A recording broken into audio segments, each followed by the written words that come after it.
নমস্কাৰ welcome to জ্ঞান পোহৰ আশা কৰিছোঁ আপোনালোক সকলো ভালে আছে মই টপ 110টা আসাম জিঅ'গ্ৰাফিৰ ওপৰত মোষ্ট ইম্পৰ্টেণ্ট মই MCQ আনিম আৰু আজি হৈছে তাৰ প্ৰথমটো পাৰ্ট আৰু প্ৰত্যেক দিনাখনে এটা এটা পাৰ্ট আহিব আৰু প্ৰত্যেকটো পাৰ্টত 10টাকৈ MCQ থাকিব গতিকে আপোনালোকে যাতে এই ভিডিঅ'কেইটা মিছ নকৰে পৰৱৰ্তী সময়তো তাৰ কাৰণে এই চেনেলটি ছাবস্ক্ৰাইব কৰি ৰাখিব এতিয়া আহিছোঁ মই আজিৰ প্ৰথম প্ৰশ্নটোলৈ ইয়াতে সুধিছে which state doesn't share A border with Assam ইয়াতে সুধিছে তলৰ কোনখন ষ্টেটে অসমৰ লগত বৰ্ডাৰ শ্বেয়াৰ নকৰে অপশ্যন এ দিয়া আছে ছিকিম নেকি য়েছ অপশ্যন এটো শুদ্ধ উত্তৰ হয় ছিকিমে অসমৰ লগত কোনো ধৰণৰ বৰ্ডাৰ শ্বেয়াৰ নকৰে যিহেতু মিজোৰাম এটো শুদ্ধ উত্তৰ যিহেতু মিজোৰাম ত্ৰিপুৰা আৰু মণিপুৰ ইহঁতে আমাৰ অসমৰ লগত বৰ্ডাৰ শ্বেয়াৰ কৰে লগতে আমাৰ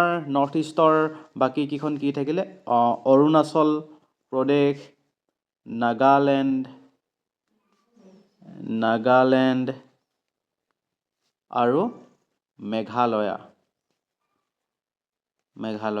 গতিকে অসমৰ লগত যদি আপোনাক যদি সোধে আমাৰ ইণ্ডিয়াৰ কোন কেইখন ষ্টেটে বাউণ্ডেৰী শ্বেয়াৰ কৰে মিজোৰাম ত্ৰিপুৰা মণিপুৰ অৰুণাচল প্ৰদেশ নাগালেণ্ড আৰু মেঘালয়া ঠিক আছে এতিয়া আহিছোঁ মই ইয়াৰ পিছৰ কুৱেশ্যনটোলৈ কুৱেশ্যন নম্বৰ 2 ইয়াতে সুধিছে the total area of Assam is গতিকে অসমৰ টোটেল এৰিয়া কিমান ঠিক আছে আপুনি এৰিয়া বুলিও ক'ব পাৰে অথবা মাটিকালি বুলিও ক'ব পাৰে ঠিক আছে অপশ্যন এত দিয়া আছে 78,438 স্কোৱাৰ কিলোমিটাৰ য়েছ 78,438 বৰ্গ কিলোমিটাৰ ইয়াতে অপশ্যন এটো শুদ্ধ উত্তৰ এতিয়া আহিছোঁ মই ইয়াৰ পিছৰ কুৱেশ্যনটোলৈ কুৱেশ্যন নম্বৰ 3 ইয়াতে সুধিছে Assam shares its longest international border with গতিকে আমাৰ যি অসম সেই অসমে আটাইতকৈ বেছি মানে লংগেষ্ট ইণ্টাৰনেশ্যনেল বৰ্ডাৰ কাৰ লগত শ্বেয়াৰ কৰি থাকে ভূটানৰ লগত নেকি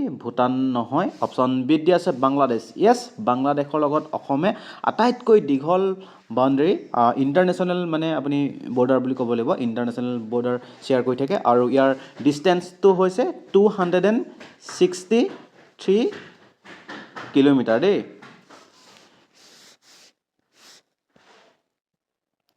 এতিয়া আহিছোঁ মই ইয়াৰ পিছৰ প্ৰশ্নটোলৈ কুৱেশ্যন নম্বৰ 4 ইয়াতে সুধিছে which of the following geographical reasons is the oldest in Assam গতিকে তলৰ কোনটো জিঅ'গ্ৰাফিকেল ৰিজন অসমৰ আটাইতকৈ পুৰণি তাকেই সুধিছে অপশ্যন এত দিয়া আছে ব্ৰহ্মপুত্ৰ ভেলী নেকি ব্ৰহ্মপুত্ৰ ভেলী নহয় বৰাক উপত্যকা নেকি বৰাক উপত্যকাও নহয় অপশ্যন চি দিয়া আছে কাৰ্বি আংলং প্লেটু য়েছ অপশ্যন চিটো শুদ্ধ উত্তৰ হয় আৰু এই যে কাৰ্বি আংলং প্লেটু এই কাৰ্বি আংলং প্লেটু হৈছে ডেক্কান প্লেটুৰ এক্সটেনশ্যন দেই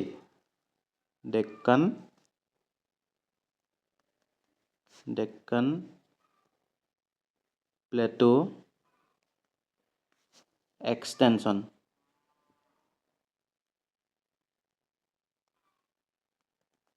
ঠিক আছে এতিয়া আহিছোঁ মই ইয়াৰ পিছৰ কুৱেশ্যনটোলৈ কুৱেশ্যন নম্বৰ 5 ইয়াতে সুধিছে the highest peak in Assam is located in which range গতিকে আমাৰ অসমৰ যিটো হায়েষ্ট পিক সেই হায়েষ্ট পিকটো কোনটো ৰেঞ্জত আছে তাকেই সুধিছে অপশ্যন এত দিয়া আছে বৰাইল ৰেঞ্জ অপশ্যন বিত দিয়া আছে Karbi range Patkai range Mikir range তলৰকেইটা নহয় অপশ্যন এটোৱে শুদ্ধ উত্তৰ হয় ইয়াতে ঠিক আছে এতিয়া আহিছোঁ মই কুৱেশ্যন নম্বৰ 6লৈ ইয়াতে সুধিছে the Brahmaputra enters India through which state গতিকে যিখন ব্ৰহ্মপুত্ৰ ৰিভাৰ সেই ব্ৰহ্মপুত্ৰ ৰিভাৰখন আমাৰ ভাৰতবৰ্ষত কোনখন ষ্টেটৰ থ্ৰুৱেদি এণ্টাৰ কৰে ঠিক আছে অসম নেকি অসম নহয় অপশ্যন বিত দিয়া আছে অৰুণাচল প্ৰদেশ য়েছ অপশ্যন বিটো ইয়াতে শুদ্ধ উত্তৰ হ'ব দেই আৰু এই যি ব্ৰহ্মপুত্ৰ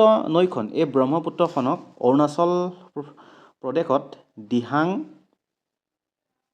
দিহাং বুলিও কোৱা হয় লগতে চিয়াং বুলিও কোৱা হয় দেই চিয়াং অথবা দিহাং নামেৰে জনা যায় আৰু এই ব্ৰহ্মপুত্ৰ নদীখনক আমাৰ যি ওচৰৰ যি দেশ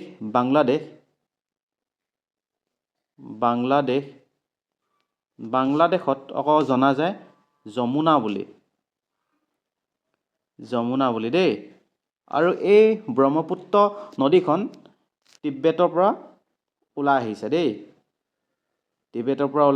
আৰু তাত জনা যায় ইয়াৰলুং চাংপো বুলি। ইয়াৰলুং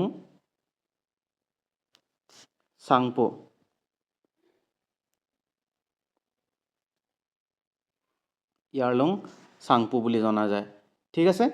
আৰু এই যিখন ব্ৰহ্মপুত্ৰ নদী, ইয়াৰ টোটেল লেংথটো যদি আপুনি কয়, টোটেল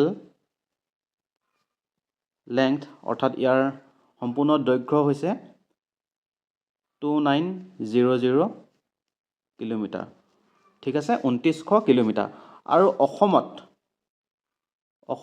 ইয়াৰ দৈৰ্ঘ্যটো হৈছে 640 কিলোমিটাৰ। ঠিক আছে, এই আনুষংগিক কথাখিনিও আপোনালোকে নোট কৰি ৰাখিব। এতিয়া আহিছোঁ মই ইয়াৰ পিছৰ কুৱেশ্যনটোলৈ, কুৱেশ্যন নম্বৰ 7। ইয়াতে সুধিছে, what is the total length of the Brahmaputra river within Assam? Okay, অসমত ব্ৰহ্মপুত্ৰ ৰিভাৰ টোটেল লেংথটো সুধিছে। 916 কিলোমিটাৰ নেকি? নহয়। 720 নেকি? নহয়। 640 কিলোমিটাৰ, অপশ্যন চিটো শুদ্ধ উত্তৰ।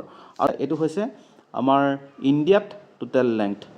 ব্ৰহ্মপুত্ৰ ৰিভাৰখনৰ ইণ্ডিয়াত টোটেল লেংথ হৈছে 916 কিলোমিটাৰ, অসমত হৈছে 640 কিলোমিটাৰ, আৰু টোটেল লেংথ হৈছে কিমান?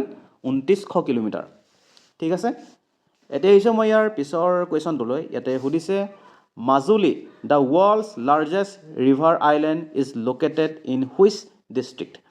গতিকে যি মাজুলী হৈছে আমাৰ পৃথিৱীৰ আটাইতকৈ ডাঙৰ ৰিভাৰ আইলেণ্ড হয়। ঠিক আছে। আৰু সেই মাজুলী কোনখন ডিষ্ট্ৰিক্টত আছে? এই মাজুলীতে শব্দটো সোমাই আছে। ঠিক আছে, অপশ্যন বিত দিয়া আছে মাজুলী। কিন্তু এই মাজুলী আগতে যোৰহাট ডিষ্ট্ৰিক্টৰে অংশ আছিলে দেই। তাৰ পিছতে কি কৰা হয়, মাজুলীক এখন নতুন ডিষ্ট্ৰিক্ট বনাই দিয়া হয়। এতিয়া আহিছোঁ মই ইয়াৰ পিছৰ কুৱেশ্যনটোলৈ, কুৱেশ্যন নম্বৰ 9। ইয়াতে সুধিছে, দ্য ৰিভাৰ বৰাক অৰিজিনেটছ ফ্ৰম?